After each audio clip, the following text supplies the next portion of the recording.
அதே மாதிரி அதிமுகவை சேர்ந்த அன்வர் ராஜா தான் வந்து இந்த பிரச்சனைக்கு மூல காரணம். அவர் என்ன சொல்றாரு அப்படின்னா, பாஜக தமிழகத்தில் காலூன்ற முடியாது அப்படின்னு சொல்லியிருக்காரு. அவர் இப்போ அதிமுகவில் தான் இருக்காரு.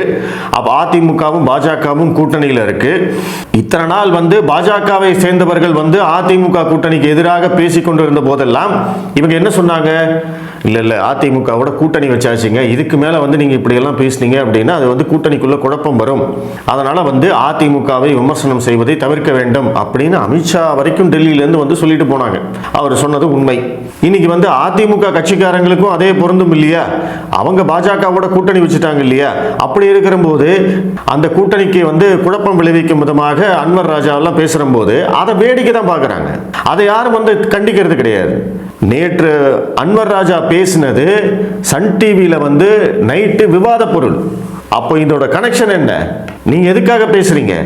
அதுதான் வந்து அண்ணாமலை அவர்களுக்கும் கோபம். நான் பேசும்போது பேசுவேன், நான் வந்து பிரஸ் மீட் எப்போ கொடுக்குறேனோ அப்போ இதை பற்றி பேசுகிறேன், எல்லாருடைய கேள்விக்கும் பதில் சொல்லிட்டு இருக்கணுங்கிற அவசியம் கிடையாது அப்படின்னா என்ன அர்த்தம்னா, அன்வர் ராஜாலாம் ஒரு ஆளே கிடையாது, அவருடைய கேள்விக்கெல்லாம் நான் பதில் சொல்லணுங்கிற அவசியம் கிடையாது அப்படிங்கிறது தான் லிட்டரலாக மீனிங்.